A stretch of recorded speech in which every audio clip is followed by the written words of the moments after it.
En esta radioemisora presentamos Llaves para vivir con éxito, a cargo del internacionalmente conocido maestro de la Biblia y escritor Derek Prince, quien comparte su experiencia personal y ministerio cristiano en Llaves para vivir con éxito. Bienvenidos.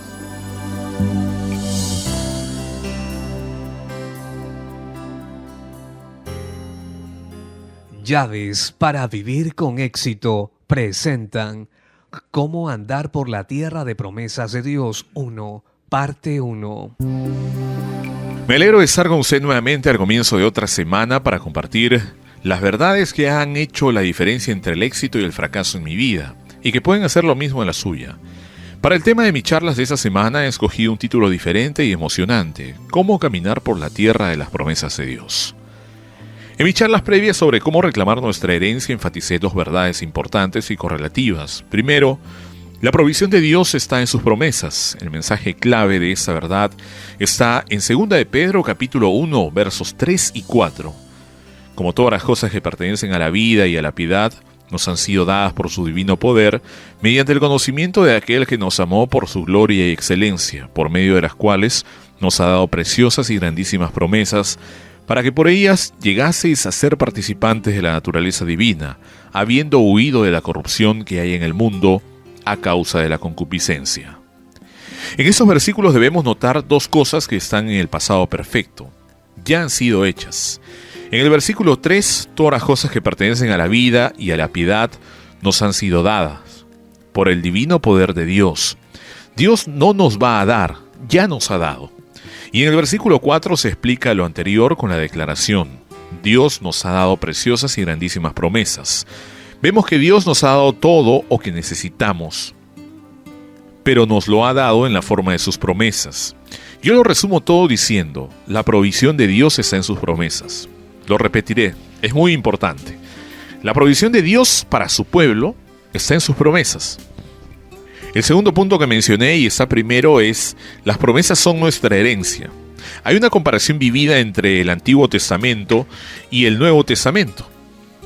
En el Antiguo Testamento Dios guió a su pueblo por medio de un líder llamado Josué a la tierra prometida. En el Nuevo Testamento por medio de un líder llamado Jesús, que es el mismo nombre en la forma hebrea Dios, lleva a su pueblo a la tierra de las promesas. Las promesas son nuestra herencia. En nuestras charlas de esta semana vamos a caminar por la tierra de las promesas apreciando nuestra herencia y viviendo como podemos poseerla. En las charlas de esta semana voy a tratar específicamente con varias necesidades y problemas que surgen comúnmente en nuestras vidas y les mostraré de una manera muy práctica cómo podemos llenar nuestras necesidades y resolver nuestros problemas, localizando y reclamando las promesas específicas de Dios que son apropiadas para cada situación en particular. Pero primero, en mi charla introductoria de hoy, voy a hablar de la promesa que es, en cierto sentido, la clave para reclamar todas las otras promesas. Esa es la promesa de Dios que le dio a Josué cuando lo comisionó para introducir a su pueblo en su herencia. Se encuentra en Josué capítulo 1, verso 8. Eso es lo que le dijo a Josué: nunca se apartará de tu boca este libro de la ley, sino que de día y de noche meditarás en él para que guardes y hagas conforme a todo lo que en él está escrito. Porque entonces harás prosperar tu camino y todo te saldrá bien. Primero veamos esa promesa. Yo supongo que no hay ninguna otra promesa que dé mayor seguridad de completo éxito que esta promesa dada a Josué. Entonces harás prosperar tu camino y todo te saldrá bien. Se combinan dos cosas, la prosperidad y el éxito. Usted podrá decir: eso era para Josué, yo no soy Josué. Es cierto, pero recuerde que Dios no hace acepción de personas. En otras palabras, Él no tiene favoritos. Si usted cumple las condiciones de Dios para su vida, Él hará por usted lo mismo que hizo para Josué y cualquiera que otros grandes siervos. La personalidad no impresiona a Dios, sino la obediencia a sus condiciones. Esa es la promesa: harás prosperar tu camino y todo te saldrá bien. He descubierto a través de muchos años de tratar con las personas que nadie quiere fracasar. En cada ser humano nace un deseo profundo de alcanzar el éxito. Así que las personas que fracasan no lo hacen porque quieren, sino porque no saben cómo tener éxito. Pero estos versículos que leímos nos dicen cómo alcanzarlo. Es el camino garantizado de Dios hacia el éxito. Veamos ahora las condiciones. Hay ciertas frases claves. Nunca se apartará de tu boca este libro de la ley. Note la palabra boca, y luego de día y de noche meditarás en él.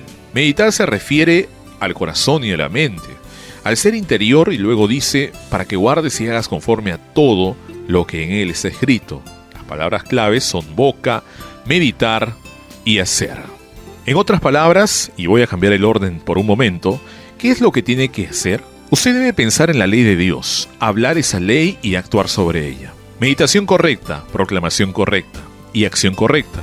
Lo que es correcto se determina cuando está de acuerdo con la ley de Dios. Solo Josué tenía los primeros 5 libros de la Biblia, el Pentateuco, los libros de Moisés. Pero nosotros tenemos uno de los libros más completos de Dios, toda la Biblia, que contiene 66 libros. Si los 5 libros de Moisés podían hacer tanto por Josué, ¿cuánto más debemos anticipar teniendo la revelación de la Biblia? Nuestra revelación es mayor, pero los principios sobre los cuales debemos actuar son los mismos. Debemos pensar en la ley de Dios, proclamar su ley, actuar sobre ella.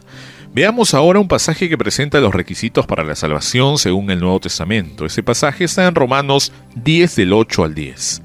Pablo habla de la palabra de Dios. ¿Qué dice? Cerca de ti está la palabra, en tu boca y en tu corazón. Esa es la palabra de fe que predicamos, que si confesares con tu boca que Jesús es el Señor y creyeres en tu corazón que Dios le levantó de los muertos, serás salvo. Porque con el corazón se cree para justicia, pero con la boca se confiesa para la salvación. Note que a través de todo, la unión del corazón y la boca. Regresemos ahora a eso por un momento para estudiar el otro orden en que Pablo lo presenta. Primero explicaré 2 palabras importantes que son usadas allí. La palabra confesar tiene un significado especial en la Biblia. Su significado literal es decir lo mismo que. Así que cuando confesamos estamos diciendo lo mismo con nuestra boca que lo que Dios dice en su palabra, sea lo que sea, sobre pecados, sobre salvación, sobre sanidad, sobre creación. Confesar es hacer que las palabras de nuestra boca estén de acuerdo con la palabra de Dios. La palabra salvación incluye todos los beneficios previstos para nosotros por la muerte de Jesucristo en la cruz. Incluye beneficios espirituales, físicos, materiales, beneficios en esta vida y en la próxima, en el tiempo y en la eternidad. Teniendo esto en mente, veamos ahora lo que Pablo dice en ese pasaje en relación entre la boca y el corazón. Él usa ese par de palabras 3 veces, una vez en cada versículo. En el versículo 8 dice, cerca de ti está la palabra, en tu boca y en tu corazón. Note que primero menciona la boca y luego el corazón. En el versículo 9 dice, si confesares con tu boca que Jesús es el Señor y creyeres en tu corazón que Dios le levantó de los muertos, serás salvo. Nuevamente Pablo menciona primero la boca, luego el corazón. Pero en el versículo 10 repite ese par de palabras. Él cambia el orden, porque con el corazón se cree con justicia, pero con la boca se confiesa para la salvación. Ahí el corazón va antes que la boca. Yo creo que hay una razón muy práctica para esto. Muchas veces, la manera de convencernos por experiencia de la verdad de Dios es hacer la confesión correcta, aun cuando usted no siente exactamente en su corazón que cree esa verdad en particular de la palabra de Dios. Usted cree que es la palabra de Dios. Cree que es cierta de principio a fin porque Dios lo dice. Usted está dispuesto a decirlo. En cierto sentido, usted se humilla, hace a un lado su mente carnal ante la autoridad de la palabra de Dios, y porque Dios le dice a usted, lo dice con su boca y de ahí entra a su corazón. Usted la dice 2 veces y para ese entonces ya está establecida en su corazón. Y saldrá de su corazón a su boca. En otras palabras, esa es la manera en la que usted se establece en la verdad de la palabra de Dios. Usted entra en la salvación de Dios confesando primero con la boca y de la boca pasa al corazón y luego del corazón regresa a la boca. La confesión se hace para salvación y después que está establecida en su boca y corazón, debe ponerla en acción. Santiago 2, 17 al 26 dice, así también la fe, si no tiene obras, es muerta en sí misma.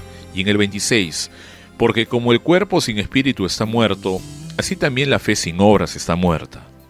No es suficiente creer y confesar, también se debe actuar. Y volvemos al principio que fue establecido por Josué. Meditar la palabra de Dios, hablar la palabra de Dios y actuar sobre la palabra de Dios. El resultado está garantizado, el éxito. Nuestro tiempo por hoy ha terminado. Regresaré mañana a la misma hora para tratar un tema que es de vital importancia para cada uno de nosotros.